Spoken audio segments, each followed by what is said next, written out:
प्यारे बच्चों नमस्कार, कैसे हो आप सभी। मैं आशा करता हूं कि आप लोग बहुत ही अच्छे होंगे, स्वस्थ होंगे और आप सभी की पढ़ाई भी बहुत ही अच्छी चल रही होगी।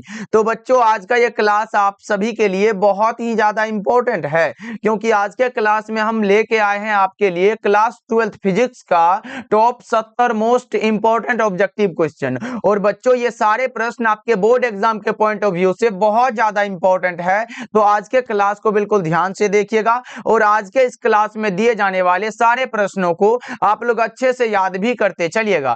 ओके जी, चलिए फिर क्लास को स्टार्ट करते हैं। आप लोग भी हमारे साथ चैट सेक्शन में आंसर को लगाते चलिएगा और लास्ट में बताइएगा इस 70 ऑब्जेक्टिव में आप लोग सही कितना कर पाते हो। देखिए बच्चों, पहला नंबर सवाल आपके सामने है, तो सभी बच्चे आंसर को चैट सेक्शन में जरूर लगाते चलिएगा। देखिए पहला नंबर सवाल पूछा जा रहा है, आवेश के रेखीय घनत्व का मात्रक क्या होता है। बच्चों पहले तो आपको यह पता होना चाहिए कि आवेश का रेखीय घनत्व होता क्या है। तो बच्चों आप लोगों ने पढ़ा होगा प्रति एकांक लंबाई में आवेश के परिमाण को आवेश का रेखीय घनत्व कहते हैं। यानी कि देखो हमारा ये डिफिनेशन से ही फॉर्मूला निकल जा रहा है। प्रति एकांक लंबाई में आवेश के परिमाण को क्या कहते हैं, आवेश का रेखीय घनत्व कहते हैं, जिसे हम लोग लेमडा के द्वारा दर्शाते हैं। लेमडा बराबर क्यू बाई एल हो जाएगा। बच्चों यहां से देखो चार्ज का कूलम हुआ और लंबाई का मीटर, कूलम प्रति मीटर किस में दिया गया है, तो correct answer option number A हो जाएगा ना। बच्चों बहुत आसान है, बस आपको समझने की जरूरत है। सारे प्रश्नों का आंसर को लगाते चलो। देखो दूसरा नंबर सवाल पूछा जा रहा है, प्रति इकाई आवेश पर लगने वाले बल को क्या कहते हैं। क्वेश्चन बैंक का सारा प्रश्न है बच्चों, आपको पता होना चाहिए कि क्वेश्चन बैंक से बहुत सारा ऐसा प्रश्न होता है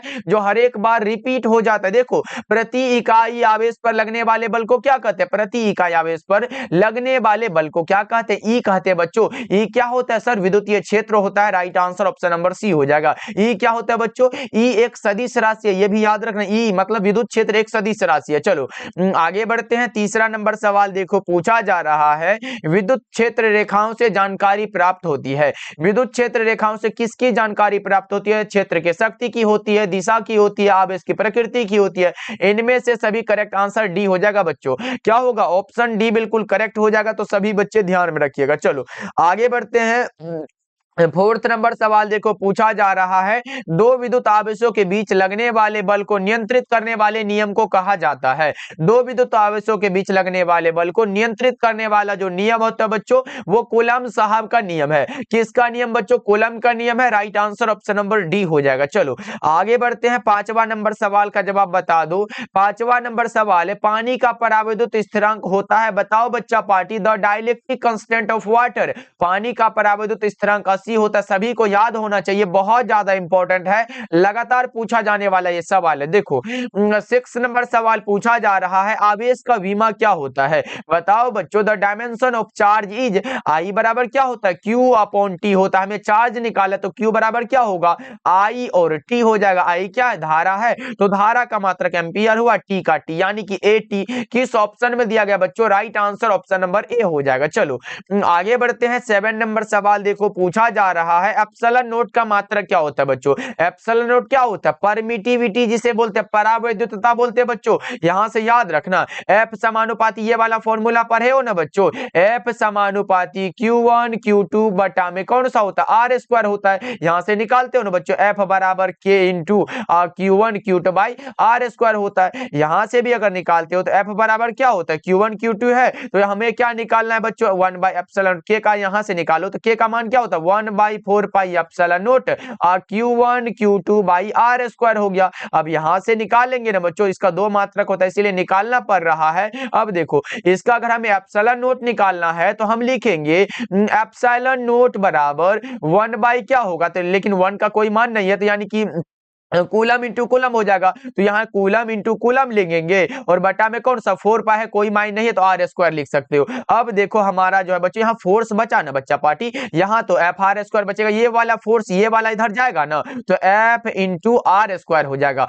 अब यहाँ से फिर एप्सिलॉन नोट बराबर coulomb into coulomb, coulomb square हुआ, फोर्स का न्यूटन हुआ तो न्यूटन लिखो, और आर मीटर का दूरी में हो जाएगा, यहाँ पे लिख दो मीटर स्क्वायर। अब यहाँ होगा कूलम स्क्वायर, ये ऊपर जाएगा तो -1 लग जाएगा इस पे, और उसके बाद मीटर है तो -2 ऐसे करके लग जाएगा। देखो एक तो मात्रक ये निकल गया और दूसरा मात्रक होता है फैराड प्रति मीटर। ये याद रख लो बच्चों, right answer option number B हो जाएगा। लेकिन एक चीज और याद रखिएगा, अगर इसका मान पूछे तो कितना होगा, 8.85 गुना 10 पर पावर -12 और फैराड पर मीटर तो इसका मात्रक होता है। यानी कि बच्चों इसका मान भी याद रख लो, जितना मैं अलग से बताते जा रहा हूं एकदम दिमाग में फिट करते चलो बच्चों। ओके चलो आगे बढ़ते हैं। अगला नंबर सवाल देखो, 8 नंबर सवाल है, जब किसी वस्तु को आवेशित किया जाता है तो उसका द्रव्यमान क्या होता है। देखो बच्चों, जब किसी वस्तु को धनावेशित करते हैं तो उसका द्रव्यमान घटता है और जब किसी वस्तु को ऋणावेशित करते हैं तो उसका द्रव्यमान बढ़ता है। मतलब ये क्या होता है, वस्तु को अगर आवेशित करते, आवेशित पूछा गया, कोई यहाँ धन और ऋण आवेश नहीं दिया गया,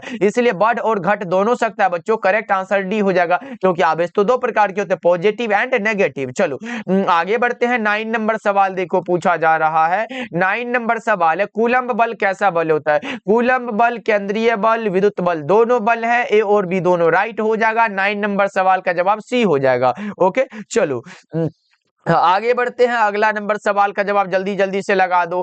10 नंबर सवाल है, किसी संधारित्र की धारिता निर्भर नहीं करती है, किस पर निर्भर नहीं करती है। तो सी बराबर एक फॉर्मूला पढ़े होंगे आप लोग। सी बराबर क्या होता है, कौन सा, एप्सिलॉन नॉट ए बटा में डी होता है ना बच्चों। ये वाला फॉर्मूला अपने दिमाग में फिट कर लो। अब देखो ये एप्सिलॉन नॉट मतलब परावैद्युत माध्यम की प्रकृति पर निर्भर करता है, ये हमारा एरिया पर निर्भर करता है, ये दूरी पर निर्भर करता है, लेकिन कभी भी आवेश पर निर्भर नहीं करता है बच्चों। Right answer option number C हो जाएगा। ओके चलो जी आगे बढ़ते हैं। अगला नंबर सवाल देखो, 11 नंबर सवाल पूछा जा रहा है, पिको फैराड किसका मात्रक होता है। बच्चों देखो अगर सिर्फ फैराड हो या फिर हो माइक्रो फैराड या फिर हो पिको फैराड, ये तीनों फैराड कोई आ रहा है ना बच्चों, ये एक ही मात्रक जिसका नाम सी होता है। सी क्या होता है सर, विद्युत धारिता होता है। ये तीनों विद्युत धारिता का मात्रक है। करेक्ट आंसर सी हो जाएगा, याद रखिएगा। ऐसे आवेश का क्या होता है, आवेश का तो पढ़े सर, आवेश का तो मात्रक कूलम्ब होता है। विद्युत क्षेत्र की तीव्रता का सर न्यूटन प्रति कूलम्ब होता है, ये सब तो पढ़े है ना। और विद्युत फ्लक्स का तो सर जी वोल्ट पर मीटर होता है, वोल्ट इंटू मीटर होता है, ये सब तो होता है। लेकिन हमारा तो करेक्ट आंसर सी हो जाएगा ना। चलो 12 नंबर सवाल है, आवेशित संधारित्र पर कुल आवेश कितना होता है। आवेशित संधारित्र पर कुल आवेश 0 होता है। आवेशित संधारित्र पर बच्चों the total charge on a charged capacitor is कौन सा, शून्य हो जाएगा बच्चों, याद रखिएगा। चलो आगे बढ़ते हैं। 13 नंबर सवाल देखो, निम्नलिखित में कौन सदिश राशि है। Which of the following is a vector quantity, कौन सा विद्युत क्षेत्र की तीव्रता एक सदिश राशि है। हमारा correct answer option number B हो जाएगा। ओके चलो आगे बढ़ते हैं। 14 नंबर सवाल का जवाब बता दो, विभव मापी से मुख्यतः क्या मापा जाता है। विभव मापी से विभवांतर को मापते हैं बच्चों, क्या होगा, विभवांतर। राइट आंसर सी हो जाएगा। चलो आगे बढ़ते हैं। 15 नंबर सवाल देखो, चालक के अंदर इलेक्ट्रॉन की गति कैसी होती है। और बहुत सारे बच्चे कमेंट करते हैं सर चालक के अंदर इलेक्ट्रॉन की गति त्वरित होती है, क्योंकि गैस पेपर में तो यही दिया गया है। तो बच्चों मान लो ना गैस पेपर गलत है, चालक के अंदर इलेक्ट्रॉन की गति अपसरित होती है। Right answer option number C हो जाएगा, गैस पेपर में ये गलत दिया हुआ है। चलो आगे बढ़ते हैं। 16 नंबर सवाल देखो, विद्युत वाहक बल की इकाई क्या है। विद्युत वाहक बल की इकाई वोल्ट है, तो राइट आंसर हमारा ऑप्शन नंबर सी हो जाएगा। तो क्या सर जो विद्युत विभव का होता है क्या उसका भी यही है, तो सेम है बच्चों, इसका विमा जो होगा उसका भी यही होगा। ओके चलो आगे बढ़ते हैं। अगला नंबर सवाल देखो, 17 नंबर सवाल है, विद्युत परिपथ के किसी बिंदु पर सभी धाराओं का बीजगणितीय योग क्या होता है। विद्युतीय परिपथ के सभी बिंदु किसी बिंदु पर सभी धाराओं का बीजगणितीय योग शून्य होता है। 17 नंबर सवाल का जवाब करेक्ट आंसर ए हो जाएगा। वैसे समेशन आई बराबर 0 होता है ना। चलो आगे बढ़ते हैं। 18 नंबर सवाल देखो, विद्युत हीटर में जिस तत्व का व्यवहार किया जाता है वो कौन सा होता है। विद्युत हीटर में नाइक्रोम के तार का व्यवहार होता है, और इसीलिए होता है क्योंकि इसका प्रतिरोध हाई होता है, रेजिस्टेंस हाई होता है बच्चों। करेक्ट आंसर ए हो जाएगा, डी हो जाएगा। चलो आगे बढ़ते हैं। 19 नंबर सवाल देखो, परिपथ का वह गुण जो विद्युतीय ऊर्जा को ताप में बदलता है वो क्या कहलाता है। परिपथ का वह गुण जो विद्युतीय ऊर्जा को तापक्रम में बदलता है उसे हम लोग रेजिस्टेंस कहते हैं। और इसका मात्रक की बात करें तो आर बराबर क्या होता है बच्चों, भी बटा में आई होता है। तो यहां से भी बराबर क्या होगा, आई इंटू आर हो जाएगा। ये सब याद रखना, ऐसे प्रतिरोध के लिए पूछ देगा, फॉर्मूला में ऑब्जेक्टिव में पूछ देता तो ये लगाना पड़ेगा। चलो आगे बढ़ते हैं। अगला नंबर सवाल देखो पूछा जा रहा है, बता दो समान दिशा में समान वेग से गतिमान इलेक्ट्रॉन के किरणपुंज की प्रकृति कैसी होती है। बताओ बच्चों क्या होगा, समान दिशा में समान वेग से गतिमान इलेक्ट्रॉन के किरणपुंज की प्रकृति कैसी होती है। 20 नंबर सवाल का जवाब बता दो। ये अपसारी होती है, right answer option number B हो जाएगा। चलो आगे बढ़ते हैं। 21 नंबर सवाल का जवाब जल्दी से बता दो। आदर्श वोल्टमीटर का प्रतिरोध क्या होता है? बच्चों आपसे पूछेगा कि एमीटर का प्रतिरोध कैसा होता है, तो एमीटर का बहुत कम होता है। अगर आदर्श एमीटर हो तो 0 होता है, और आदर्श वोल्टमीटर हो तो अनंत लगाएंगे। करेक्ट आंसर डी हो जाएगा। ओके बच्चों, क्लियर है? सारे बच्चे क्लास को लाइक करते चलिएगा, हमारे साथ पहली बार जुड़ रहे हो तो सब्सक्राइब भी जरूर करिएगा। देखिए 22 नंबर सवाल है, किसी चुंबक का चुंबकीय आघूर्ण क्या होता है? किसी भी चुंबक का चुंबकीय आघूर्ण जो होता है वो सदिश राशि है। क्या होता है? ऐसे म्यू बराबर पढ़े है ना, आई इनटू में ए होता है धारा का एम्पियर, इनटू में एरिया का मीटर स्क्वायर, यानी कि एम्पियर मीटर स्क्वायर जो होता है बच्चों इसका मात्रक होता है। किसका? चुंबकीय आघूर्ण का। किसका बच्चा पार्टी? मैग्नेट का। चलो आगे बढ़ते हैं, अगला नंबर सवाल देखो। 23 नंबर सवाल पूछा जा रहा है, चुंबकीय याम्योत्तर और भौगोलिक याम्योत्तर के बीच के कोण को क्या कहते हैं? चुंबकीय याम्योत्तर और भौगोलिक याम्योत्तर के बीच का कोण जो कहलाता है वो दिक्पात का कोण कहलाता है, या फिर चुंबकीय दिक्पात कहलाता है। Right answer option number B हो जाएगा। चलो आगे बढ़ते हैं। 24 नंबर सवाल का जवाब बता दो। शैथिल्य प्रदर्शित करते हैं, शैथिल्य प्रदर्शित करने वाला पदार्थ लौह चुंबकत्व होता है। कौन सा बच्चों लौह चुंबकीय पदार्थ शैथिल्यता को प्रदर्शित करते हैं? Correct answer option number C हो जाएगा। चलो आगे बढ़ते हैं। 25 नंबर सवाल देखो। 25 नंबर सवाल है, क्यूरी ताप के ऊपर लौह चुंबकीय पदार्थ हो जाते हैं। क्यूरी ताप के ऊपर लौह चुंबकीय पदार्थ जो बनता है बच्चों वो बन जाता है अणुचुंबकीय। कैसा बनता है बच्चों? अणुचुंबकीय। 25 नंबर सवाल का जवाब करेक्ट आंसर ए हो जाएगा। ओके बच्चा पार्टी। चलो आगे बढ़ते हैं। 26 नंबर सवाल देखो, पूछा जा रहा है डायनेमो की क्रिया निम्नलिखित में किस सिद्धांत पर आधारित है? डायनेमो की क्रिया आधारित है विद्युत चुंबकीय प्रेरण पर, इलेक्ट्रोमैग्नेटिक इंडक्शन पर। चलो आगे बढ़ते हैं, अगला नंबर सवाल है 27 नंबर सवाल बता दो।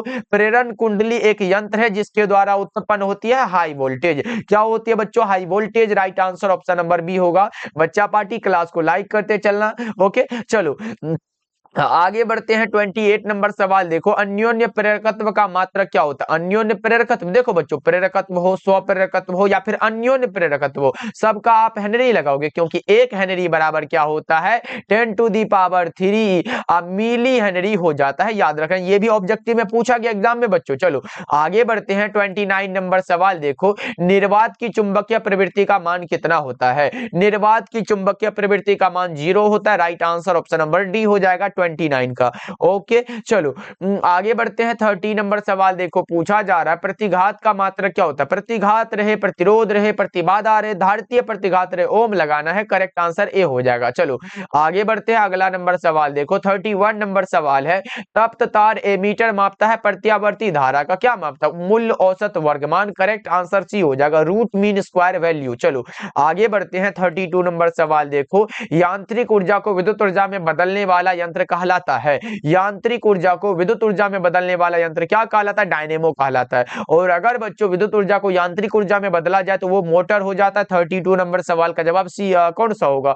और ये अभी तो हमारा बी हो जाएगा, लेकिन अगर उल्टा पूछे तो ये मोटर लगाना। चलो आगे बढ़ते हैं, अगला नंबर सवाल देखो। 33 नंबर सवाल है, अपचाई ट्रांसफार्मर में कौन सी राशि घटती है? वो वोल्टेज होता है। अपचाई ट्रांसफार्मर में वोल्टेज घटती है बच्चों। चलो आगे बढ़ते हैं। 34 नंबर सवाल देखो, निम्नलिखित में कौन विद्युत चुंबकीय तरंग नहीं है? Which of the following is not electromagnetic wave? वो साउंड वेव होता है बच्चों। Correct answer option number C हो जाएगा। चलो आगे बढ़ते हैं। 35 नंबर सवाल देखो, पूछा जा रहा है विस्थापन धारा का मात्रक क्या होता है बच्चों? बता दो। विस्थापन धारा का मात्रक क्या होता है? वो होता है एम्पियर। धारा हो या फिर विस्थापन धारा, दोनों का एम्पियर ही होता है। चलो 36 नंबर सवाल है, इनमें कौन विद्युत क्षेत्र में विक्षेपित होता है? इनमें से कौन है बच्चा पार्टी जो विद्युत क्षेत्र में विक्षेपित होता है? होने वाला का नाम कैथोड किरण है और नहीं होने वाला का नाम गामा किरण है। तो अभी का तो करेक्ट आंसर क्या होगा बच्चों? डी हो जाएगा। चलो आगे बढ़ते हैं। 37 नंबर सवाल देखो, दूर संचार के लिए उपयुक्त विकिरण है। दूर संचार के लिए उपयुक्त विकिरण का नाम है माइक्रो तरंगे। करेक्ट आंसर डी हो जाएगा। चलो 38 नंबर सवाल है, किस रंग का तरंग दैर्ध्य सबसे कम होता है? तरंग दैर्ध्य जिसका कम होता है बैगनी है, अधिक होता है लाल का। याद रखोगे ना। चलो आगे बढ़ते हैं। 39 नंबर सवाल है, एक गोलीय दर्पण को पानी में डुबा दिया जाता है तो इसकी फोकस दूरी समान रहेगी बच्चों। करेक्ट आंसर सी हो जाएगा। चलो आगे बढ़ते हैं। 40 नंबर सवाल देखो, दृश्य स्पेक्ट्रम के रंगों में किसका अधिक तरंग दैर्ध्य होता है? दृश्य स्पेक्ट्रम के रंगों में जिसका अधिक तरंग दैर्ध्य होगा वो लाल होगा, और कम होगा तो बैगनी होगा। सिंपल सा है। चलो आगे बढ़ते हैं। 41 नंबर सवाल देखो, पूर्ण आंतरिक परावर्तन की स्थिति में परावर्तन गुणांक का मान कितना होता है? 1 होता है।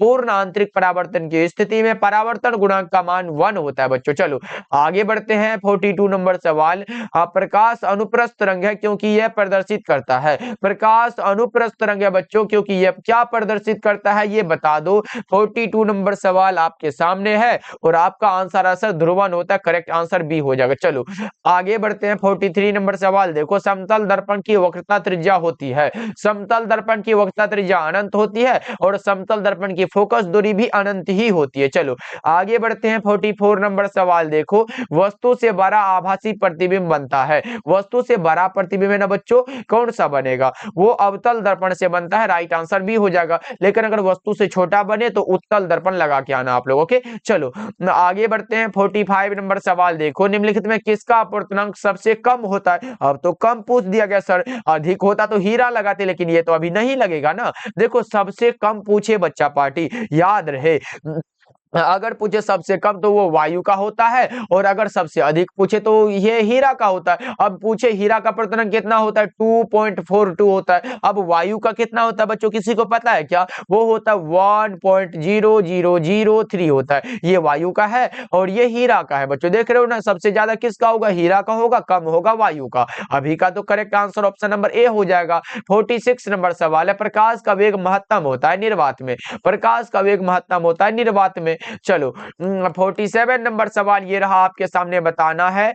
दो लेंस जिनकी क्षमता इतना -15 डायोप्टर तथा +5 डायोप्टर दिया गया है, संयुक्त करने पर समायोजन की फोकस दूरी क्या होगी? एकदम आसान सा सवाल है। देखो एक को मान लो, कौन सा? देखो एक है हमारा P1, मान लो कितना -15 दिया गया है डायोप्टर में, और उसके बाद P2 कितना दिया गया बच्चों? +5 दिया गया है। अब देखो एक फॉर्मूला पढ़ा होगा आप लोगों ने, P बराबर P1 + P2 हो जाएगा। यहां से करो, -15 हो जाएगा और +5 हो जाएगा, तो -10 बचा। लेकिन यहाँ तो डायोप्टर में बचा सर, क्योंकि पावर निकला तो डायोप्टर में ही होगा। यहाँ तक नहीं रुकना है बच्चों, एक फॉर्मूला और पढ़ा है हम लोगों ने। अगर सेंटीमीटर में हो तो P बराबर क्या होता है? 100/, फोकस दूरी। अब फोकस दूरी निकालो, फोकस दूरी बराबर क्या होगा? 100/P हो जाएगा। अब P कितना है सर? 100, और P देखो कितना दिया गया, -10 है तो माइनस को ऊपर भेज दो। अब 10 को नीचे लिख दो, 10 के कितना हुआ? 100 हुआ, यानी कि -10 सेंटीमीटर हो जाएगा। और यही वाला हमारा करेक्ट हो जाएगा बच्चों। कौन सा दिया गया? Correct answer option number B हो जाएगा। चलो आगे बढ़ते हैं। अगला नंबर सवाल देखो, 48 नंबर सवाल है, प्रकाश के रंग का कारण क्या है? प्रकाश के रंग का कारण है इसकी आवृत्ति। प्रकाश के रंग का कारण क्या है बच्चों? इसकी आवृत्ति। Correct answer option number A हो जाएगा। बच्चा पार्टी तबियत थोड़ा खराब है, फिर भी क्लास देना पड़ा है। देखो प्रकाश वर्ष किस भौतिक राशि का मात्रक है? प्रकाश वर्ष किस भौतिक राशि का बच्चों? दूरी का मात्रक होता है। प्रकाश वर्ष दूरी का मात्रक 49 का ए हो जाएगा। अब अगर पूछे प्रकाश वर्ष से आप क्या समझते हो, तो याद रखना एक वर्ष में प्रकाश के द्वारा निर्वात में तय की गई दूरी को प्रकाश वर्ष कहते हैं। बच्चों 2 नंबर में आ सकता है एग्जाम में, जरूर याद रखोगे। ओके चलो आगे बढ़ते हैं। 50 नंबर सवाल देखो, 50 नंबर सवाल है, व्यतिकरण की घटना का कारण क्या होता है? फेज डिफरेंस होता है बच्चों, या फिर फेज डिफरेंस कालांतर होता है। Right answer option number A हो जाएगा। चलो आगे बढ़ते हैं। अगला नंबर सवाल देखो, 51 नंबर सवाल है, किसी बिंदुवत स्रोत से परिमित दूरी पर तरंगाग्र कैसा होता है? गोलाकार होता है। किसी बिंदुवत स्रोत से परिमित दूरी पर तरंगाग्र गोलाकार होता है। चलो आगे बढ़ते हैं। 52 नंबर सवाल देखो, निम्नलिखित में किस भौतिक राशि का पुनर्वितरण प्रकाश का व्यतिकरण होता है? तीव्रता होता है क्या बच्चों? एक बार जल्दी से लगा दो, वो तीव्रता होता है, इंटेंसिटी होता है बच्चों। चलो आगे बढ़ते हैं। 53 नंबर सवाल आपके सामने, फोटो सेल आधारित है। फोटो सेल बच्चा पार्टी किस पर आधारित है ये बता दो। फोटो सेल किस पर आधारित है? वो होगा कौन सा? ऑप्शन नंबर बी होगा, प्रकाश विद्युत प्रभाव पर। बच्चों ये 2 नंबर में आ सकता है। प्रकाश विद्युत प्रभाव से आप क्या समझते हो तो लिख देना, धातु पृष्ठ पर प्रकाश के आपतन के कारण इलेक्ट्रॉनों के उत्सर्जन की घटना को प्रकाश विद्युत प्रभाव कहा जाता है। याद रखना बच्चों, ये डिफिनेशन के तौर पर धातु पृष्ठ पर प्रकाश के आपतन के कारण इलेक्ट्रॉनों के उत्सर्जन की घटना को प्रकाश विद्युत प्रभाव कहा जाता है, फोटो इलेक्ट्रिक इफेक्ट कहा जाता है। चलो आगे बढ़ते हैं। 54 नंबर सवाल देखो, इलेक्ट्रॉन वोल्ट द्वारा मापा जाता है। इलेक्ट्रॉन वोल्ट के द्वारा ऊर्जा को मापते हैं बच्चा पार्टी, किसको मापते हैं? ऊर्जा को मापते हैं ना। करेक्ट आंसर डी हो जाएगा। ओके चलो अगर पूछे 1 इलेक्ट्रॉन वोल्ट बराबर क्या होता है बच्चों? 1.6 × 10⁻⁻19 जूल होता है। कूलम मत लगाना, जूल लगाना बच्चा पार्टी। चलो आगे बढ़ते हैं। अगला नंबर सवाल देखो, 51 65 नंबर सवाल है, रेडियो सक्रियता का मात्रक क्या होता है? क्यूरी होता है। अगर क्यूरी ना रहे तो बेकरल तो रहेगा बच्चों, बेकरल भी हो सकता है, बेकरल। चलो आगे बढ़ते हैं, अगला नंबर सवाल देखो। 56 नंबर सवाल है, सूर्य के प्रकाश का स्पेक्ट्रम कैसा होता है? कंटिन्यूअस होता है, सतत होता है। 56 का correct answer option number A हो जाएगा। चलो आगे बढ़ते हैं, 57 नंबर सवाल देखो, कैथोड किरणें होती है। कैथोड किरण क्या है? इलेक्ट्रॉन है बच्चों, group of electron. Right answer A हो जाएगा। चलो आगे बढ़ते हैं, 58 नंबर सवाल देखो, सौर ऊर्जा का स्रोत है। सौर ऊर्जा का स्रोत क्या होगा? नाभिकीय संलयन होता है बच्चों, न्यूक्लियर फ्यूजन होता है। ऐसे बच्चों 2 नंबर के लिए मैं बता दूं, नाभिकीय संलयन और नाभिकीय विखंडन को याद रख लेना। ऐसे नाभिकीय संलयन मतलब 2 या 2 से अधिक नाभिकों का सम्मिलन ही हमारा नाभिकीय संलयन होता है, जरूर याद रखोगे। देखो 59 नंबर सवाल है, पीएन संधि डायोड का उपयोग करते हैं। पीएन संधि डायोड का उपयोग करते हैं रेक्टिफायर की तरह, जिसे दिष्टकारी की तरह कहते हैं बच्चों। करेक्ट आंसर डी होगा और रेक्टिफायर हो जाएगा। चलो आगे बढ़ते हैं, अगला नंबर सवाल देखो, 60 नंबर सवाल पूछा जा रहा है, दशमलव अंक पद्धति की संख्या 27 की द्विआधारी पद्धति में समतुल्य संख्या क्या होगी? देखो 27 का निकालना जानते हो ना बच्चों, क्योंकि कई बार हम बता भी चुके हैं। 27 का ऐसे लिख देना और 2 से भागा के जैसे देते चला, आधा होता कितना? 13 दूना 26 हुआ, शेष कितना बचा? 1 बचा, इसके बीच में 1 लिख दो, उसके बाद फिर 2 से लगाओ, 6 दूना 12, शेष 1 बचा, 1 लिख दो। अब लोग सर 6.5 नहीं लिख सकते, नहीं, यहाँ पे उससे कम ही लिखना, पॉइंट में नहीं होता। देखो अब 2 से लगाओ, 3 दूना 6 हुआ, शेष कितना बचा बच्चों? 3 दूना 6 मतलब पूरा हो गया, 0 बचा, 0 शेष बच गया। फिर 2 से लगाओ, 2 एकम 2 और शेष कितना बचा? 1 बचा। 1 1 0 1 1, ऐसा नीचे से ऊपर चले जाना है। नीचे 1 1 0 1 1 1 1 0 1 1, देख लो ऐसा वाला किस में दिया गया? 1 1 0 1 1 1 1 0 1 1 किस में दिया गया बच्चों? 1 1 0 1 1। लगता है मैं ऑप्शन नंबर डी बिल्कुल करेक्ट हो जाएगा। ओके चलो आगे बढ़ते हैं, अगला नंबर सवाल देखो, 61 नंबर सवाल है, 15 का द्विआधारी तुल्यांक क्या होगा? निकालो बच्चा पार्टी हमारे साथ जल्दी जल्दी से, 15 का निकालो ना, ऐसे लिख देना है। 2 से लगाओ, 7 दूना 14, शेष 1 बचा, फिर 2 से लगाओ, 3 दूना 6, शेष 1 बचा, फिर लिखो, फिर 2 से 2 एकम 2, शेष 1 बचा, यानी कि नीचे से ऊपर चले जाओ। 1 1 1 1, 4 गो 1 किस में है बच्चों? 4 गो 1 किस में है? सी वाला ऑप्शन में दिया गया ना बच्चों, एकदम आसान सा है, बस निकालने की जरूरत है। देखो 62 नंबर सवाल पूछा जा रहा है, मॉड्यूलन कितने प्रकार का होता है? एक होता है आयाम मॉड्यूलन, दूसरा होता है आवृत्ति मॉड्यूलन और तीसरा होता है कला मॉड्यूलन। कितना हुआ मॉड्यूलन? 3 हुआ ना बच्चों, राइट आंसर भी हो जाएगा। चलो आगे बढ़ते हैं, अगला नंबर सवाल देखो, 63 नंबर सवाल है, मॉड्यूलन के विपरीत प्रक्रिया को क्या कहते हैं? मॉड्यूलन के विपरीत प्रक्रिया को वी मॉड्यूलन कहते हैं। मॉड्यूलन के विपरीत प्रक्रिया को वी मॉड्यूलन कहते हैं। 63 नंबर सवाल का जवाब ऑप्शन नंबर ए हो जाएगा। चलो आगे बढ़ते हैं, 64 नंबर सवाल है, क्षीणता को मापने के लिए निम्नलिखित में कौन सा मात्रक सही है? क्षीणता को मापने के लिए डेसिबल सही है बच्चों, क्षीणता को मापने के लिए डेसिबल सही है। करेक्ट आंसर ए हो जाएगा। 65 नंबर सवाल है, पी प्रकार के अर्धचालक में आवेश वाहक होते हैं। पी टाइप का अर्धचालक है बच्चों, एकदम आसान है। देखो अगर हो एन टाइप के लिए पूछे तो वो हमारा इलेक्ट्रॉन होता है, और पी टाइप के लिए क्या होता है बच्चा पार्टी? पी टाइप के लिए होता है कौन सा? वो हमारा होल होता है, यानी कि छिद्र होता है बच्चों। अब देखो कौन सा करेक्ट होगा? पी है, विवर हो जाएगा, इसे होल कहते हैं, या फिर कौन सा विवर रहेगा, या फिर होल, या फिर छिद्र भी रह सकता है। चलो आगे बढ़ते हैं, अगला नंबर सवाल 66 नंबर सवाल है, 6 गुणांक का मात्रक क्या होता है? 6 गुणांक का मात्रक बताओ बच्चों क्या होगा? 66 का 6 गुणांक का हर्ज होगा। करेक्ट आंसर ए हो जाएगा। चलो आगे बढ़ते हैं, 67 नंबर सवाल है, प्रकाश के कणिका सिद्धांत के प्रतिपादक कौन थे? प्रकाश के कणिका सिद्धांत के प्रतिपादक का नाम है न्यूटन साहब। राइट आंसर बी हो जाएगा। क्या लगा रहे हो बच्चों? 67 का राइट आंसर बी लगा रहे हो क्या?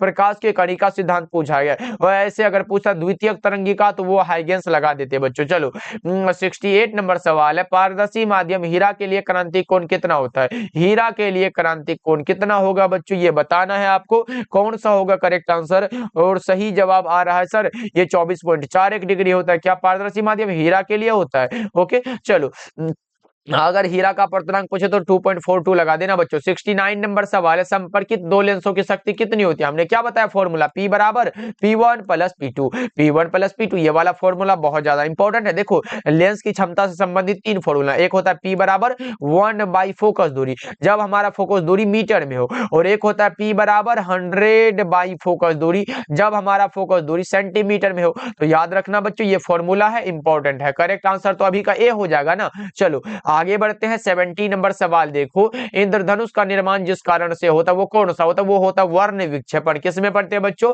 वर्ण विक्षेपण में इंद्रधनुष के बारे में पढ़ता है। ओके, चलो अब बताओ बच्चों आज का क्लास आपको कैसा लगा? सारे बच्चे कमेंट जरूर करिएगा। ओके बच्चों, और क्लास को लाइक कर दीजिएगा। हमारे साथ पहली बार जुड़ रहे हो तो सब्सक्राइब भी कर लीजिएगा। ओके बच्चों, मिलते हैं फिर अगली क्लास में।